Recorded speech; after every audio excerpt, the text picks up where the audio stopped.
নমস্কার, শুরু করলাম আজকে চতুর্থ স্তম্ভ। আমি ইন্দ্রাণী। 2024 নির্বাচন বিজেপির সঙ্গে লড়াইয়ের প্রথম শর্তটা জানিয়ে দিল। বিজেপির সঙ্গে চোখে চোখ রেখে লড়তে হবে, ইঞ্চিতে ইঞ্চিতে লড়তে হবে। বিজেপি একটা দল যার সঙ্গে ভালো সম্পর্ক রেখে নিজের রাজনৈতিক অস্তিত্ব বাঁচিয়ে রাখার কথা যারা ভাবেন তারা ভুল করেন, তারা ক্রমশ শেষ হয়ে যান। 2014 থেকে 2019, 2019 থেকে 2024 পর্যন্ত দুটো বড় দল যাদের লোকসভায় রাজ্যসভায় বেশ কিছু সদস্য ছিল তাদের দিকে তাকান।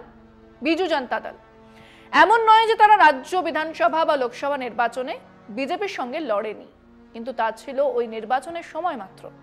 তারপর তুমি কেন্দ্রে যা করার করো, আমি রাজ্যে যা করার করে যাব, এরকমই একটা বোঝাপড়া ছিল। সেই বিজেডি আপাতত হেরেছে, বিরাট হার।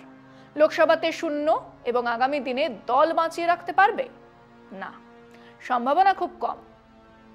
অন্যদিকে ওয়াইএসআর রেড্ডির ছেলে জগন রেড্ডি, ওয়াইএসআর কংগ্রেস, আমার সিবিআই কেস বা ইডি মামলা ওসব তুলনা, আমি তোমাকে কেন্দ্রে ডিস্টার্ব করব না, এক অলিখিত চুক্তি। কি হলো? শেষ মুহূর্তে চন্দ্রবাবু নাইডুর সঙ্গে জোট করে জগন রেড্ডি প্রায় সাফ। সাংসদ সংখ্যা 18 থেকে কমে 4। বিধানসভায় 2/3 মেজরিটি, 151 থেকে 11 জন বিধায়ক। এবার হয় কংগ্রেসের হাত ধরে ফেরার চেষ্টা করতে হবে, না হলে শেষ। হ্যাঁ, এটাই বিজেপির চরিত্র। বিজেপির জন্মের আগে ছিল জনসংঘ, তো তাদের সঙ্গে ফ্রন্ট করেছে স্বতন্ত্র পার্টি। দর্শনের দিক থেকে খুব আলাদা কিছু নয়, তারাও হিন্দুত্বের কথা বলতো, তারাও দেশের সংবিধানকে মেনে নেয়নি। তো সেই স্বতন্ত্র পার্টি কোথায়? কিন্তু তাদের শক্তিশালী জায়গাগুলোতে জনসংঘ বেড়েছিল, কিন্তু সেই বৃদ্ধি বিরাট ছিল না। জনসংঘ সেভাবে বাড়েনি যতটা বাড়লে জাতীয় রাজনীতিতে কলকে পাওয়া যায়। জাতীয় রাজনীতিতে তাদের উত্থান জরুরি অবস্থার সময় থেকে। আরএসএস জনসংঘের নেতা কর্মীরা রাস্তায় ছিলেন কেবল নয়, হাত ধরেছিলেন প্রত্যেকের। সোশ্যালিস্ট জয়প্রকাশ নারায়ণ, কংগ্রেস থেকে বেরিয়ে আসা নেতাদের, এমনকি তাদের আর্চ রাইভাল কমিউনিস্টদের নিয়েও তাদের কোনো আপত্তি ছিল না।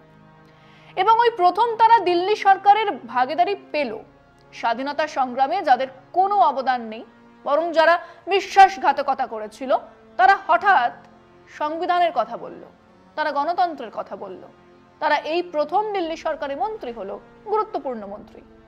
তাদের এজেন্ডায় তো সবই ছিল, রাম মন্দির থেকে 370 ধারা, গোহত্যা নিবারণ থেকে ইউনিফর্ম সিভিল কোড।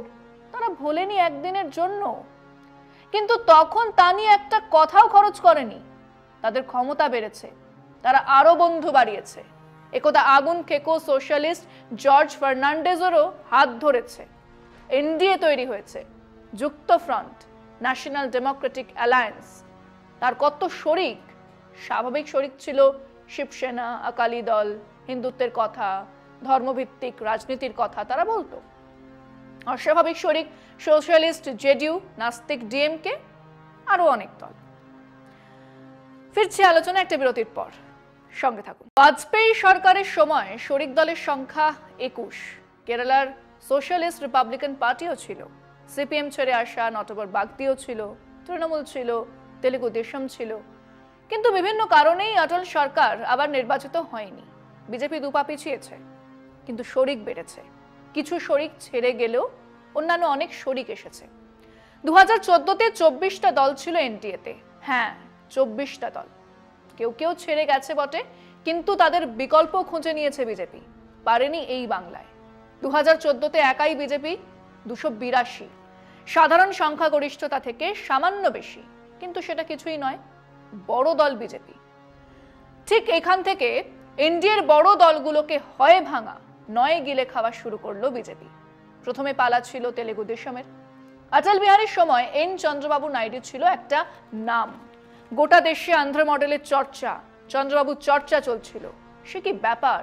চন্দ্রবাবু কলকাতায় এলেন, সামনের সারিতে সাহিত্যিক বুদ্ধদেব গুহ উঠে দাঁড়ালেন, প্রত্যেক মানুষ উঠে দাঁড়ালো, স্ট্যান্ডিং ওভেশন। সে এক ব্যাপার।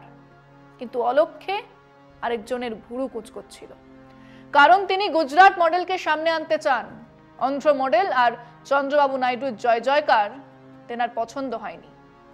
তো 2014-তে ক্ষমতায় আসার পরেই তেলুগু দেশম বাদ কেবল নয়, সিবিআই মাঠে নামলো।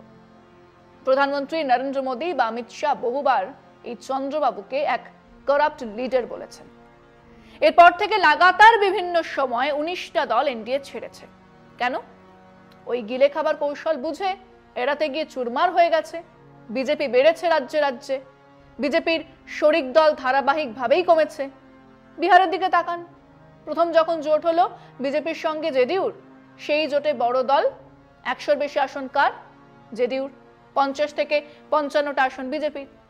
এখন মুখ্যমন্ত্রী এখনো নীতিশ কুমার, কিন্তু বড় শরিক ঘাড়ের ওপরে নয়, অনেক ওপরে। BJP 77, JDU 45। মুখ্যমন্ত্রী নীতিশ কুমার কিন্তু দুজন বিজেপির উপমুখ্যমন্ত্রী। মহারাষ্ট্র একই খেলা। শিবসেনা ছিল বড় শরিক, তাদেরই মুখ্যমন্ত্রী হতো, কোনো প্রশ্নই উঠতো না। তারপর ধীরে ধীরে বিজেপি বেড়েছে, শিবসেনা কমেছে। এখন একনাথ শিন্ডে শিবসেনা কাঠপুতুলের চেয়ে বেশি কিছু নয়। অজিত পাওয়ারের এনসিপি তো মন্ত্রিসভাতেও জায়গা পায়নি। ওদিকে উদ্ধব ঠাকরে শিবসেনা নিজেদের বাঁচাতে আপাতত ইন্ডিয়া জোটের অন্যতম শক্তি শুধু নয়, বিজেপির বিরুদ্ধে লড়ে নিজেদের দাঁড় করিয়েছেন। না হলে দল শেষ হয়ে যেত, অজগর গিলে খেত। ওদিকে দেখুন আকালি দলকে, তাদেরও অবস্থা খারাপ। এক নয়া দলের কাছে হেরে ভূত। কারণ বিজেপি জমানার যাবতীয় দায় তাদের বইতে হচ্ছে। ক্ষীর খাচ্ছে বিজেপি। তারা কংগ্রেস গেলেই খুশি, থাকুক না আপ একটা কি দুটো রাজ্যে। এআইডিএমকের দিকে তাকান, তাদেরই সমর্থনে সামান্য জায়গা করার পরে এখন তাদের দলীয় কোন্দল নিয়ে মাঠে নেমেছে বিজেপি। কিছুদিনের মধ্যেই তারা সম্ভবত দুর্বল গোষ্ঠীর সাহায্য নিয়ে বেড়ে উঠবে, অন্তত চেষ্টা করবে। এবারের ভোটে 12% ভোট পেয়েছে। সময় আরো একটা বিরতির, সঙ্গে থাকুন। উত্তরপ্রদেশে রাজভরে সুহেলদেব সমাজ পার্টি, হরিয়ানার রাজকুমার সাইনির দল লোকতন্ত্র সুরক্ষা পার্টি, উত্তরপ্রদেশের আপনা দল, এরকম বহু ছোট ছোট জনগোষ্ঠী, জাতি, উপজাতিদের নেতা দলের সঙ্গে বিজেপি ছিল। একে একে তাদেরকে হয় গিলে খেয়েছে, না হলে তারা এখন কেবল কাঠপুতুল। শাহ মোদী যেমন নাচাবেন তেমন নাচবে, এটাই তাদের ভবিষ্যৎ। তারা লুটমার চালাবে। এক চোখ বুজে তাদের দিকে নজর রাখবে বিজেপি। সব খাতায় লেখা থাকবে, কথা না শুনলে ইডি আসবে দুর্নীতি বার করতে, আবার পুনর্মূষিকও ভব। ঠিক এই মুহূর্তে নরেন্দ্র মোদী অমিত শাহের ন্যাশনাল ডেমোক্রেটিক অ্যালায়েন্সে বড় শরিক দল বলতে আছে কেবল নীতিশ কুমারের জেডিইউ, তেলেগু দেশম আর লোক জনশক্তি পার্টি। এবং এরা প্রত্যেকেই বিজেপির এই অজগর বৃত্তির কথা হাড়ে হাড়ে জানে বলেই অনেক বেশি সাবধান। তবুও মিলিয়ে নেবেন, বিজেপি তার চরিত্র অনুযায়ী এই দলগুলোকে ভাঙবে এবং নিজেদের সমর্থন জোগাড় করার চেষ্টা তারা চালিয়ে যাবে। সবচেয়ে প্রথম টার্গেট নীতিশ কুমারের জেডিইউ। তাহলে দাঁড়ালো কি? আদতে এক গোঁড়া হিন্দুত্ববাদী ক্যাডার বেসড বিজেপি দল, যা নাকি আরএসএস এর নির্দেশে ভারতের রাজনীতিতে আছে। তাদের যুক্তফ্রন্টের কৌশল হলো নিজেদের ক্ষমতা বাড়ানো, ধীরে ধীরে, কেবল প্রতিদ্বন্দ্বী নয়, সহায়ক দলগুলোতে ভাঙন ধরিয়ে তাদের নেতাদের ভেঙে এনে গিলে খাওয়া। তাদের লক্ষ্য পরিষ্কার, এক হিন্দু জাতি, এক রাজনৈতিক দল বিজেপি, এক নেতা, এক ভাষার ভিত্তিতে এক হিন্দু রাষ্ট্র তৈরি করা। মধ্যের হাইফেন এই তেলেগু দেশম, শিবসেনা, সুহেলদেব সমাজ দল, জনতা দল ইউনাইটেড, লোক জনশক্তি party, Apna Dal, PMK, MDMK, RSP Bolshevik, Naga people's front ইত্যাদিরা ইতিহাস হয়ে যাবে। মিউজিয়ামে এই দলগুলোর ফ্ল্যাগ পাওয়া যাবে। আর না হলে এই দলগুলোই কিছুদিনের মধ্যে ঘুরে দাঁড়াবে বিজেপির বিরুদ্ধেই কথা বলবে। খুব বেশি দিন সময় লাগবে না, সামনেই মহারাষ্ট্র, হরিয়ানার নির্বাচন। দু রাজ্যের ফলাফল বলে দেবে বিজেপির শরিক দলের কজন বিজেপির সঙ্গে থাকবে। আর তখনই বিজেপি তার আস্তিনের তাস বার করবে। আজ এখানেই শেষ করছি। শুভরাত্রি।